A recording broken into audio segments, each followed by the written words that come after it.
Dr. Shermer, would you like to respond? I'll just add one point that, and we should do the same with Christianity. It was a good idea at the time, but we can do better. Let's keep pushing forward. Next question, please. So my question is regarding the sacredness of life and how that relates to ethics, particularly the ethics that Dr. Shermer there was proposing about abortion. Namely that if we're talking about the sacredness of life, life is intrinsically valuable.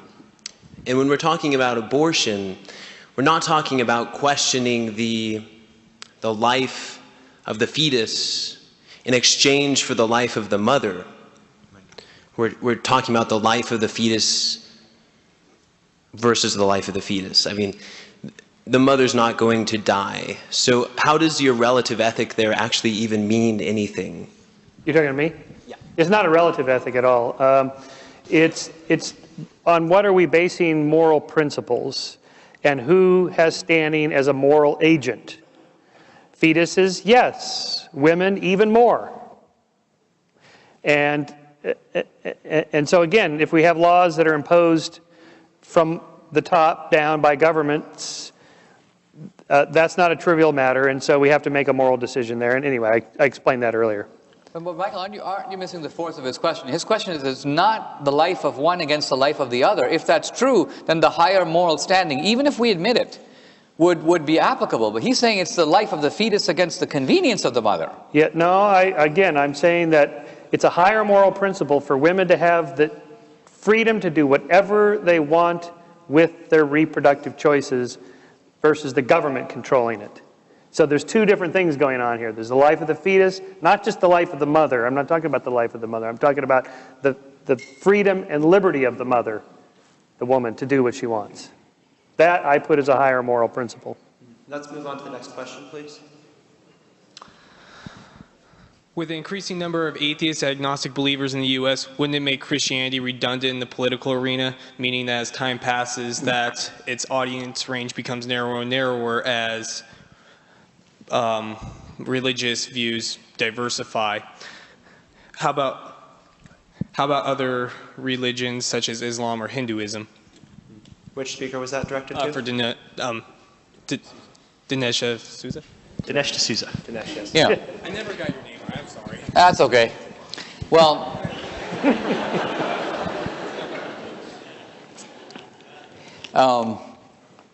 not sure you got my argument right, and that's what I'm more concerned about. Look,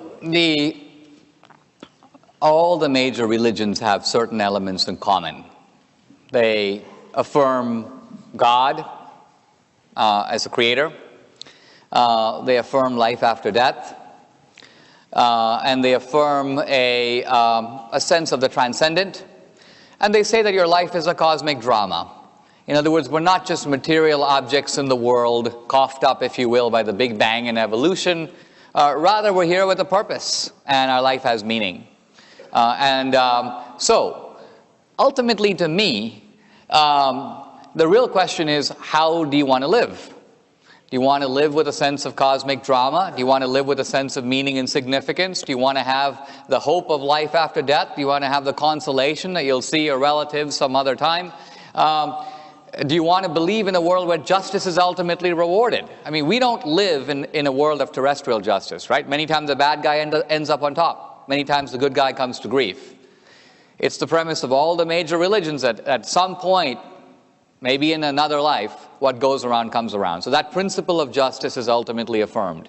So to me, that is a deeper, richer, more sublime way to live. The atheist view, by contrast, offers what? That you are an insignificant object in an insignificant world. True, you can try to gin up some significance, but even then you're going to meet the wrecking ball of death, so that all your plans will be blown to smithereens, and that's the end of you and everybody else. If that's an attractive philosophy, man, go for it. Well, Dinesh, I should point out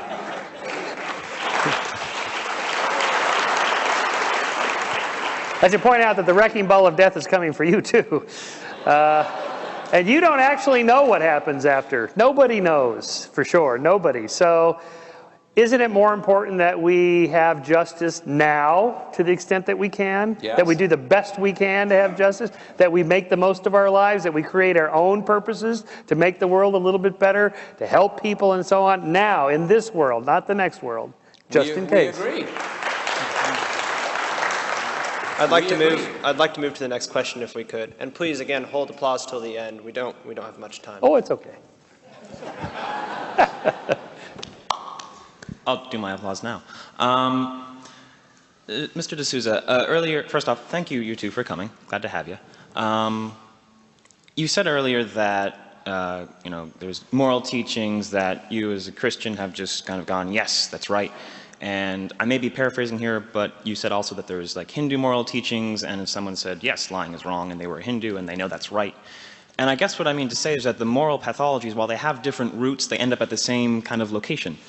And so, in an alternative universe, we could be arguing, why is Hinduism good for American politics? Why is Islam good for American politics? Why is Mormonism good for American politics? And if the idea is that the morality that informs our politics comes from religion, and each of them inspires the same thing, isn't the whole idea of, if it's Christian, just rather trivial? Well, I was about to address that a little bit earlier, and that is that there are two things here. There's the universal morality that's common to all human beings. Then there is the religious morality that's common to all the major or great religions.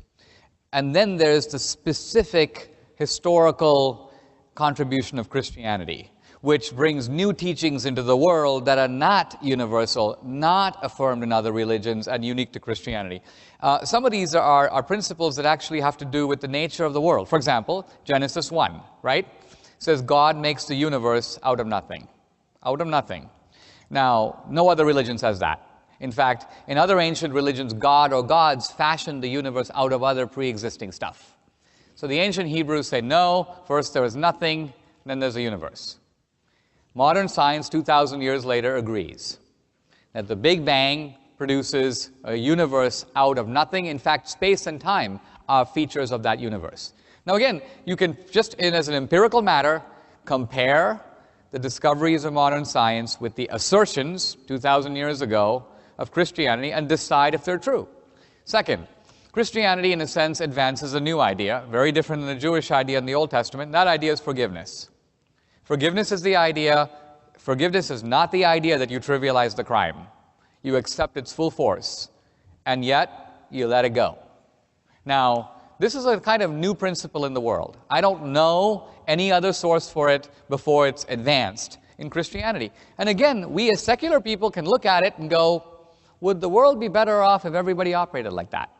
Would actually this be a way of healing offenses that would be much better than perpetuating them by finding new victims and inflicting new injuries that would then have to be avenged themselves? So isn't this a superior moral principle in the world? It doesn't come out of universal justice. In fact, it violates it. Aristotle basically says that a bad man should be treated badly, not well, because he's a bad man and it is justice to recognize that a bad man deserves punishment. So Christianity disagrees in a very controversial way and says that you should not deny his badness to the least, but nevertheless, you should distinguish, Christianity would say, between the man and love him and his bad act and hate that. So this is moral reasoning of a very high order. And it is, again, not universal. You won't find it in Islam. Islam has its own contributions, which we can go into another time.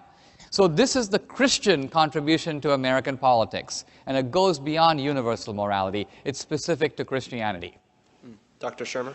Well, on the gay marriage thing again, when Christians say we love this sinner and we forgive him for the sin, but the sin is still bad, this is their nature. They're just born this way. So how can they be sinning? They're not making a choice. When did you choose to become straight? This is an absurd question. And you ask anybody who's gay, when did you choose to become gay? They'll look at you like you're crazy. I remember it was 4th grade, and I was thinking, should I go for little Jane or little Bobby? I think I'll go for little... This is not how it works. In any case, and then forgiveness, turning the other cheek, forgiveness. I don't think this is such a good idea. I don't think we should forgive Saddam Hussein after he invaded Kuwait, even if he apologized. I mean, turning the other cheek is not a rational behavior. It has to be in the context of the sinner is truly sorry, repents, tries to make up for the sin, and then you forgive. It has to be contextualized. When the Roman soldier strikes Christ, Christ doesn't say, nice shot, here's my other cheek. He says, why did you strike me? So he recognizes the point you just made. Well, good. Well, then we're making moral progress. Next question, please. In February of 2012, Rick Santorum dismissed climate change solely based on the Bible. If we had Rick Santorum's way, American policy would be run solely based on the Bible. How can this be healthy for us as a society if he's pointing to the Bible and saying the country, we're not going to be destroyed because it says right here in the Bible? Yeah, I'm sorry, I missed the full context of your question. Rick Santorum says what about the Bible? He said Rick Santorum basically denied climate change in any way, shape, or form solely based on the Bible. That's pretty much it. Oh, okay. Well, that's exotic moral reasoning here. I don't know about, I'm skeptical of climate change based on experience, but not based upon any scriptural injunctions. Look, I'm not saying we should have a society that is implementing biblical laws. The Bible, by the way, the Bible is a very unique kind of book. It's not a philosophical book. It's not a book that actually offers reasons. The Bible doesn't say that Jesus is the Messiah because. It doesn't say, the Bible asserts things. But it also has situations, stories, and contexts that illuminate very deep questions in which the examination of the question is more important than coming up with a pat moral principle. The examination of suffering in the book of Job is much better than if the Bible gave you 3 commandments for coping with suffering. So the Bible here is a book of moral examination, moral reflection, and by the way, it's been treated that way. If you look, for example, at centuries of rabbinic commentary on the book of Job, or look at the way that the early Christians from Jerome on through Augustine, on through Aquinas, Pascal, Anselm, have looked at Christianity, it's not in the crude way that atheists deplore. The atheists, in a way, are in bed with the most ignorant fundamentalists. They both read the Bible in the same simplistic, literalistic, unsophisticated way, and they both ignore acres and acres of Christian commentary and thought that actually would deeply enrich our politics if we took the time to pay attention to it. Dr. Shermer? Follow the science. That's it. All right. Next question, please, from the left. Hi. In my understanding of Christ's teachings, taking care of the poor and the sick were of the utmost importance. And so I was hoping both of you could talk about why you don't think that universal health care is a very important issue to Christians these days. Thank you. Wow, universal health care. Well, it depends what you mean by take care of the health of everybody. Yes, of course, we're all in favor of that. Everybody should have health insurance. Insurance goes back centuries, the idea. It's a great idea. The question is, who should pay for it? How should this be paid for? What's the most efficient way to make sure everybody gets that coverage? And that's just, I think that's more of a political issue than a Christian religion moral issue. Yeah, I think there's also the question of, I think the question that's often ignored in these contexts is that whenever the government is involved, there's an element of compulsion. Yes. And the effect of compulsion is always to strip the virtue out of a transaction. If, Michael, if you and I are walking on the beach and I'm hungry and you have a sandwich, and I say, Michael, I'm hungry, give me your sandwich. And you say, yes, here it is. I say, thank you. Now that's a moral transaction. You feel good about having done something good. I feel a sense of obligation. Maybe someday if I'm doing well, I'll share my sandwich with somebody else. But now here's a third situation. You and I are walking on that same riverbank. I'm hungry. You have a sandwich. And here comes Obama on a horse. He gets off the horse puts a gun to your head and says, Michael, turn over the sandwich to Dinesh. And so you do. And then he puts his gun back and he drives away. Now, the outcome is the same. I mean, I have the sandwich. But the moral content of that transaction is completely different. You deserve no moral credit. You didn't give willingly. I don't even feel a sense of gratitude. I feel a sense of entitlement. I feel that you actually owe me 7 sandwiches, but you only gave me 1. So you can see how the whole thing is confused when you bring in the element of coercion. Indeed.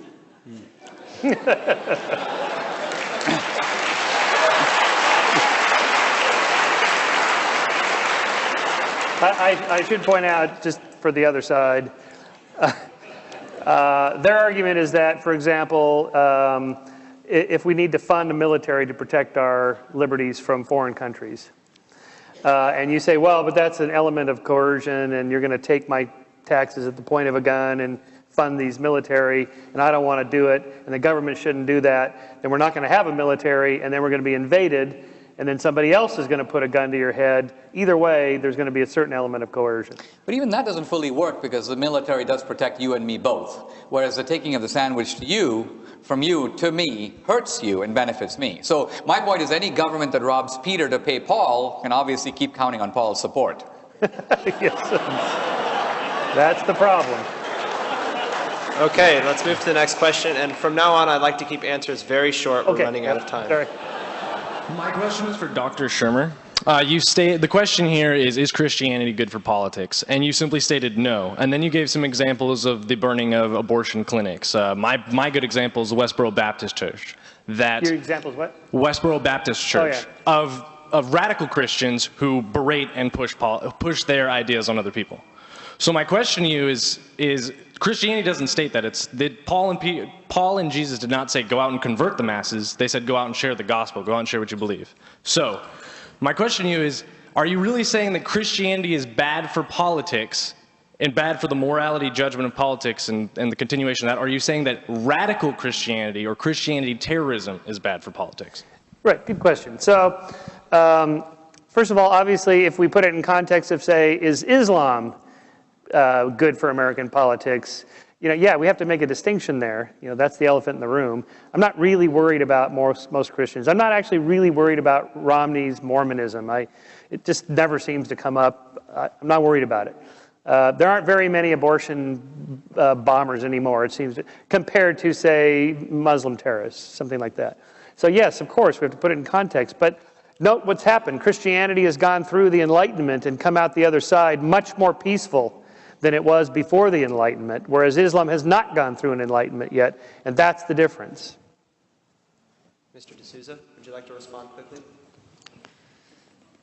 Well, I agree. I think Michael is conceding that the problem here is, in Christianity, the examples that you give are extreme and anomalous. The Westboro Baptist Church is basically a demented single family. It's not even really a church. And if that's the best example you can come up with, it shows you that you're really fishing here you're trying to indict millions of people by pointing to isolated examples. Now, Islam is different because the radical Muslims can win free elections in major countries. Hamas in Gaza, the Islamic Salvation Front in Algeria, the Muslim Brotherhood in Egypt. So radical Islam is a more significant force than what you call radical Christianity, which is a very marginal force. Next question, please. Okay, this is to both candidates, and that is, we've heard a lot of discussion about the Ten Commandments, about Deuteronomy and such, and we know that the Ten Commandments were spoken directly from God and were written on stone tablets, etc. But Numbers and Deuteronomy came more from like Jewish rabbis and prophets' interpretation and more of commending this down. So how does this affect how we should discuss it in American political discourse? This is not spoken directly from God. This has kind of gone through a second source, in a sense. How does this affect how much validity we should put on a statement and how much of religion we should consider it to be? All right. Wow, that was quite a smart question, young man. And thank you for calling us candidates. Don't forget to vote.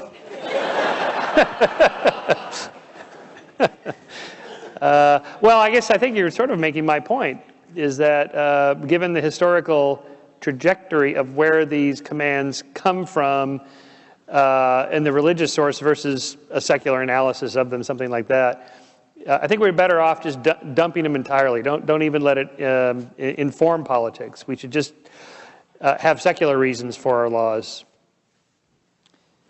Yeah, but let's look at the Mormons for just a minute. I mean, this is really an interesting paradox, because many people, including many Christians, would say that the Mormons theologically are crazy, that they are a cult, that they believe all kinds of weird and ridiculous stuff. And this creates a paradox. If this is a group of people that believes a whole bunch of weird and ridiculous stuff, how is it that they behave better than almost any other group in America? How is it that we have the best behaved group in the United States that has the stupidest theology that you could possibly think of by universal consent? I don't think it's so easy to say, let's just leave out the one and go for the other. The very fact that the Mormons live so well, look after each other, they practice all the principles of charity that everybody else talks about. They endure suffering very stoically and heroically. It almost recommends a second look at their theology, because apparently it is this theology that is motivating them to do these things. So again, here we are, and we're defending Christianity. I don't consider Mormonism part of Christianity. It's a very mutant aspect, if you will. But nevertheless, I have to say, just looking at this group, sociologically in America, a group I'd never heard of before I came to the United States, I do have a certain kind of respect for the way that this theology is lived out by Mormons in the world. So that's worth keeping in mind when we are dismissive of what seems to be very bizarre theology. Christian theology would have seemed equally bizarre, and did seem equally bizarre to the Romans when it was first advocated. Next question, please. Hi, my question's for Dr. Shermer. If two identical presidential candidates came up identical on all issues, but one was Christian and one was atheist, would you find yourself more inclined to vote for the atheist, or would it just not, like, flip a coin? Probably. Well, I mean, it's an impossible hypothetical. No reason at all. Just rationally, I wouldn't make the distinction, because I don't really care. I just care about their politics. Emotionally, yeah, I guess I prefer the atheist simply because that's my tribe, and that's how we all tend to think that way, but that's not a rational argument. Mr. D'Souza, would you like to respond quickly? I'll pass. Okay. Next question, please. My question is of the same nature, but different vein. Do you find it acceptable or appropriate to vote for a candidate based on religious affiliation alone, as is apparent popular practice in today's America? Why or why not? Yeah, I don't think it's appropriate at all. We shouldn't be doing that. We do, but we shouldn't. Well, this may be a form of collective ignorance. Collective ignorance is where everybody thinks everybody else is thinking a certain way, even though most of them are not actually thinking that way. And so we may think that everybody thinks you have to say, God bless America. And so everybody says it because they think that's what everybody thinks, even though probably nobody would care if they didn't say, God bless America. It may just be an example of that.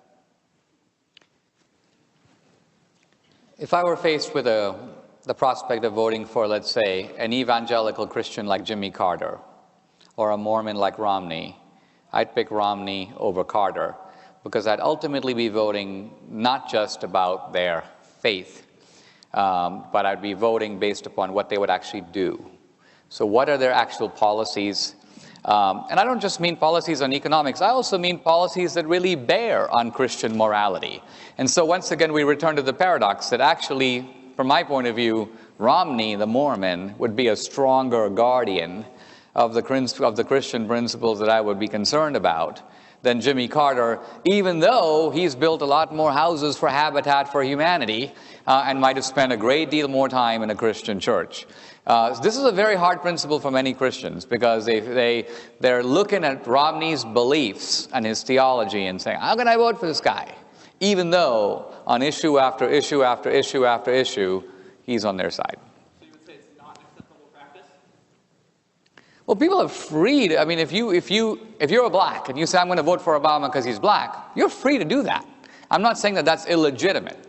But I'm saying if you're black, it would be reasonable also to ask, listen, black wealth has been decimated under Obama. Many blacks have no wealth left except their car. Black unemployment is twice white unemployment. So those factors should be kicked in. Otherwise, you might be actually voting for a guy who's subverting the welfare of the group that you're trying to promote. Next question, please, if we could. For Dr. Shermer. Basically, I would just like to ask, you, in your opening statement, attempted to define Christianity through like a list of atrocities that the church has committed, and I would like to define Christianity from James 1:27 in the Bible. It says, religion that God our Father accepts as pure and faultless is this, to look after orphans and widows in their distress, and to keep oneself pure from being polluted by the world. And so with that definition of Christianity and with the teachings of Jesus Christ, would you still assert that Christianity is bad or destructive in politics? Yes, because although you can find passages like that sound nice, Jesus, meek and mild, yes, that was part of Jesus, but there was also the, get the sword, and I come not for peace, but for, the sword and all that. Okay, so you're just picking and choosing. Just dump the whole thing, and let's use reason in our politics.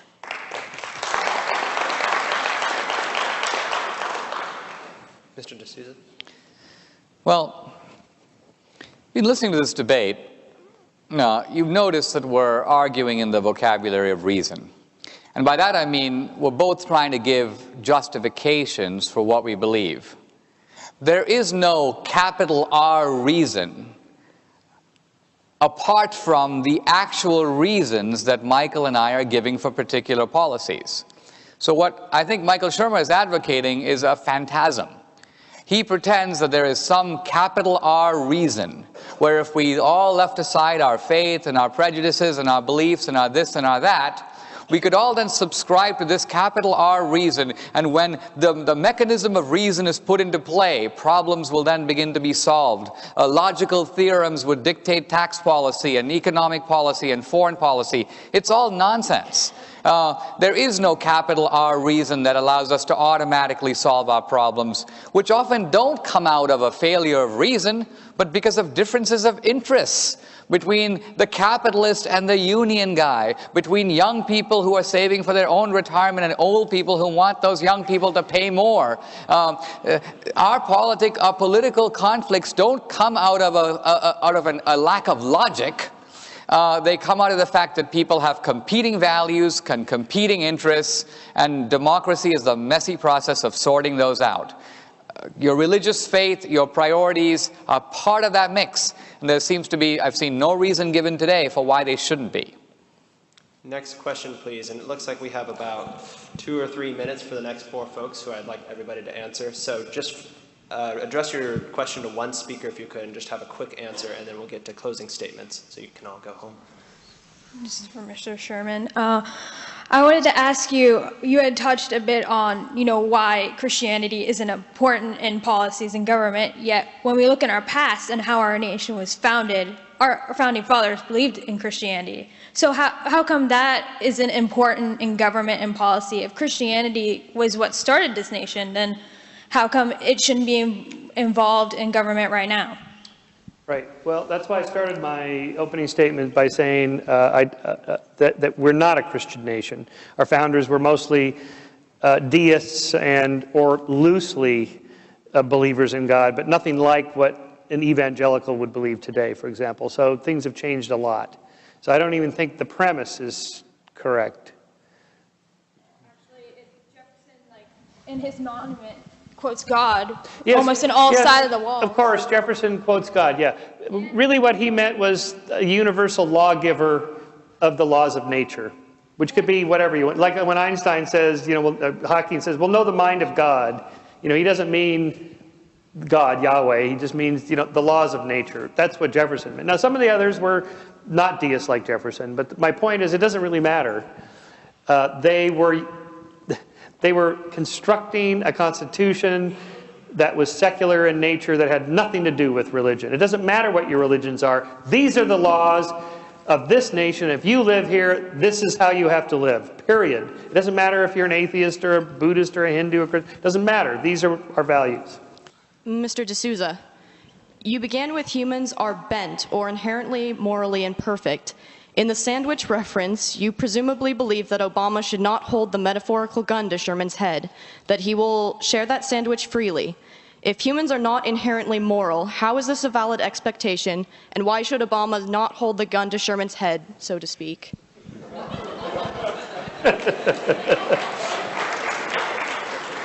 Mr. D'Souza? Because the guy holding the gun is no better than the guy to whose head he's holding it to.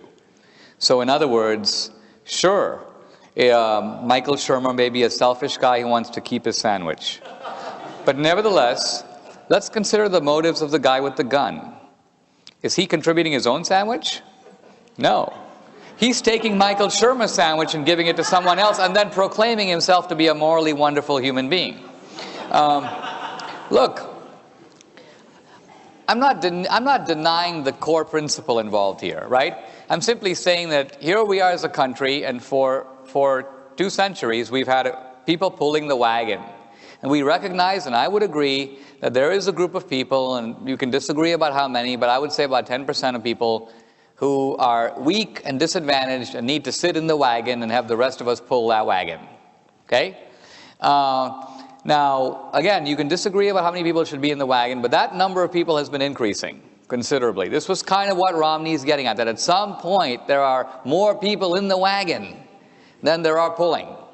And then people who are pulling begin to think, well, maybe I should stop pulling and get in the wagon. It's kind of nicer in the wagon. And what my criticism of Obama is, instead of saying, listen, I really want to thank the people who are pulling the wagon, he goes, the people who are pulling the wagon are greedy, selfish, and materialistic. And the people sitting in the wagon are wonderful. He is morally demonizing the wagon pullers and championing the superior morality of the guys who are sitting in there. And all I'm saying is this is an inverted morality. The guys who are actually contributing to help the disadvantaged, these are the sacrificial people of our society, and they're the ones who deserve a little more credit. Next question, please.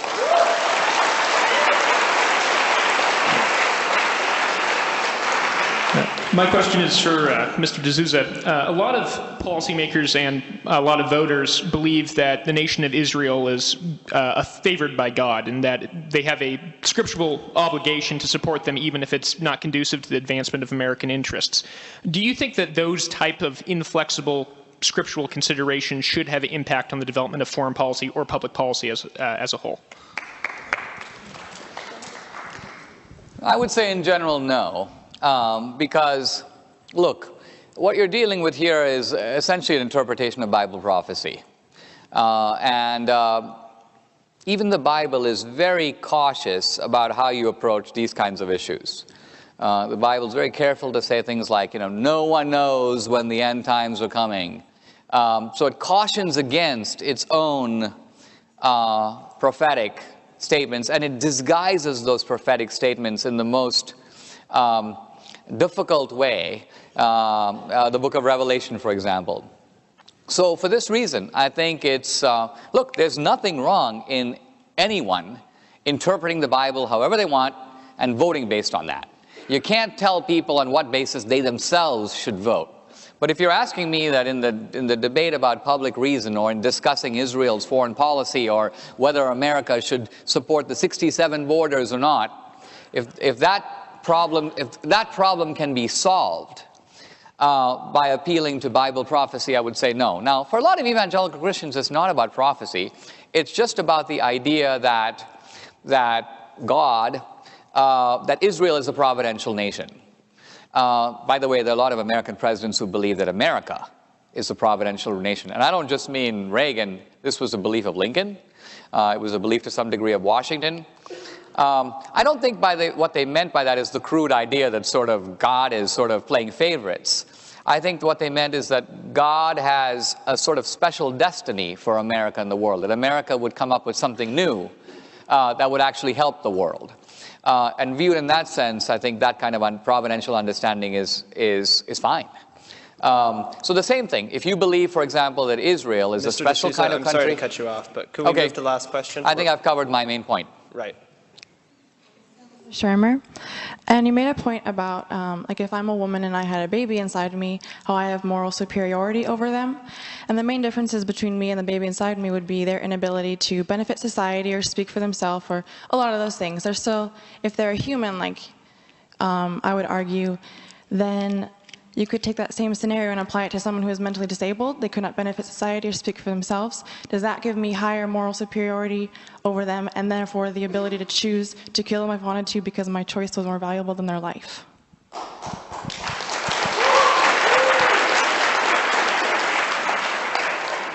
How mentally retarded are we talking about here? Just kidding. It's easy.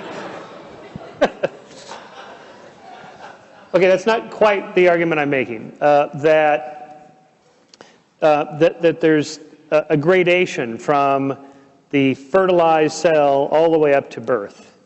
And that as you go along, the moral standing gets higher and higher, but never before birth trumping the right of the mother, the woman, to make the choice versus the government making the choice for her. Once you're born and you're a citizen and so forth, you have all the rights that come with the Constitution and your citizenship and so forth and so on. I agree with that. So I'm just saying that you get to choose, not a bunch of congressmen. You make the choice.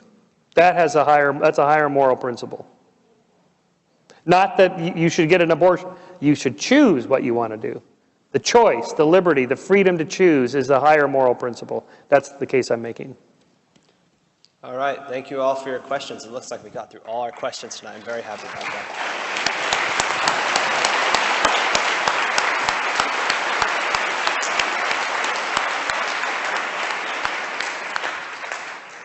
All right, so we will now close with a short 2-minute closing argument from each speaker, starting with Mr. D'Souza.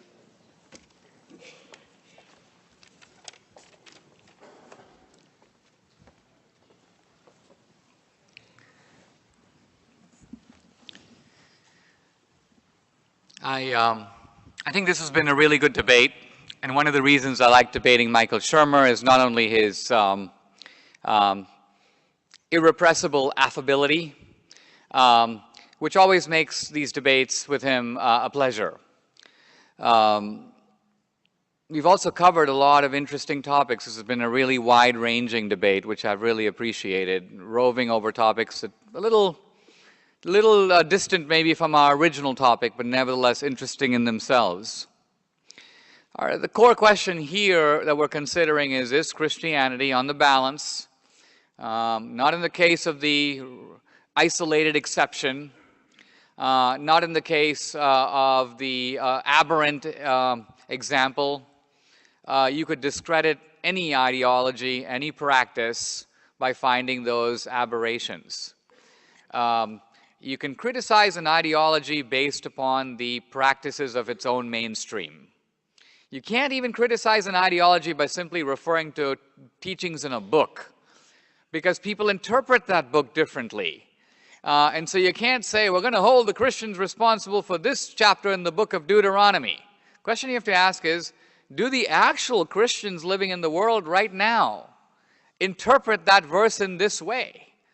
Otherwise, you're imposing on them a reading of Deuteronomy that they themselves don't subscribe to. So the problem is that the critique of Christianity that we've heard today does not apply to any actual Christians. It is a sort of a worry about the kind of Christians that the vast, vast majority of Christians have nothing to do with and would very happily join Michael Shermer in deploring. When we talk about history and the American founding, okay, let's look at the most secular of the founders. Jefferson, Franklin, were probably the least devout. And yet, this same Jefferson, this man of the Enlightenment, this man of science, when he was asked to identify the source of our rights, not just our moral rights, but all our rights, he could only think of one, the Creator. This same Jefferson, although very secular, very skeptical about the aspects of revelation in the Bible, would sit with the scissors and cut out things in the Bible he didn't like. This same Jefferson, when he really began to think about important moral issues, issues that affected him directly, like slavery. He owned 200 slaves. The interesting thing about Jefferson is his vocabulary suddenly became deeply religious and specifically Christian. If you listen to Jefferson's comments about slavery, can the Almighty take sides with us in such a contest? I tremble for my country when I reflect that God is just. Suddenly, this Christian morality that he was otherwise almost derisive about comes right back. Why? Because there's no other vocabulary in which he can express the moral seriousness of that issue. And the same with Abraham Lincoln. Lincoln was a little bit irreverent and very irregular in going to church. But once it came time to go to Gettysburg, and once it came time for the second inaugural, you'll suddenly notice that Lincoln goes all Christian on us and begins to talk in a very theological way. Just as after 9/11, the same secular America forgot all its secularism and began to suddenly speak in the kind of language that the Pilgrims spoke in when they first came onto these shores. The point is that Christianity is with us, it is around us, and even for guys like Michael Shermer, it's in us. And what we're here to do ultimately is not to praise it or to damn it, but to recognize it and to see that it has done a great deal for this country and for its politics. And ultimately, at the end of the day, even the secular guy should, even if a little grudgingly, say, thank God for Christianity. Thank you.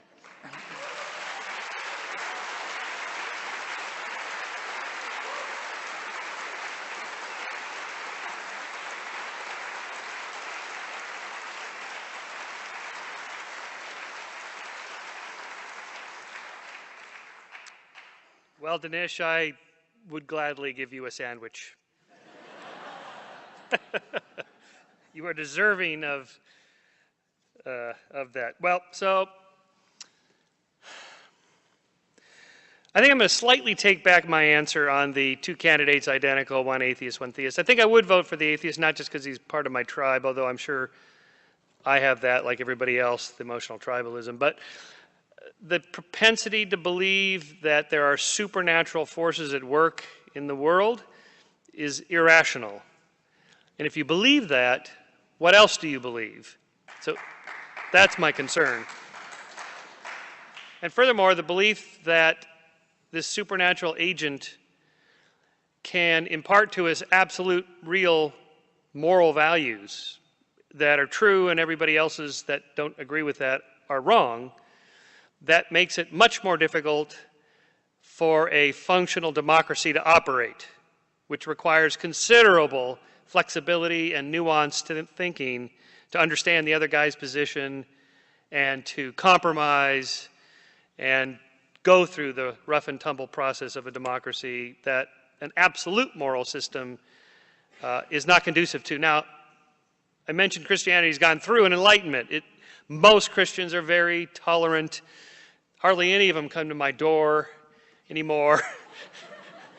So the examples I gave there, sure, certainly they are minor compared to, say, more religions that are more intolerant. So, nevertheless, the long-term trajectory over the last several centuries has been more and more secular liberal democracies There were 0 in 1900. Not one country allowed women to vote. Now there's something on the order of 87 liberal democracies in the world. This is the long-term trend. Things are getting better, thanks mostly to the idea of expanding the moral sphere to include everybody in the tribe. And that's a value I claim that does not come from religion. That's an enlightenment value that we've more and more been embracing. To the extent that religions have made that transition, some of them, that's good. But the idea that they're leading that is not true historically. And so I think part of the problem with turning to our founding fathers is that they didn't have an answer that we have today. Well, I don't know where morals came from. They came from the Creator, however you mean that. Well, we don't have to make that argument anymore. We know where morals come from. We have a good evolutionary explanation for the origins of the moral sentiments and the historical trajectory of how we treat other people and so on. We can give that answer now. And so when the founding fathers set up the Republic to be self-governing, they believed that people need internally, a self-governor, and they couldn't think of anything else other than religion, because they didn't have an answer. Now we have an answer. We have good secular reasons for why. In other words, it's good to be nice to other people for goodness sake and for no other sake. It's just good to be kind to other people, and we should reinforce that for no other reason than in and of itself, it's a good moral value, regardless of what your religious beliefs are. Thank you.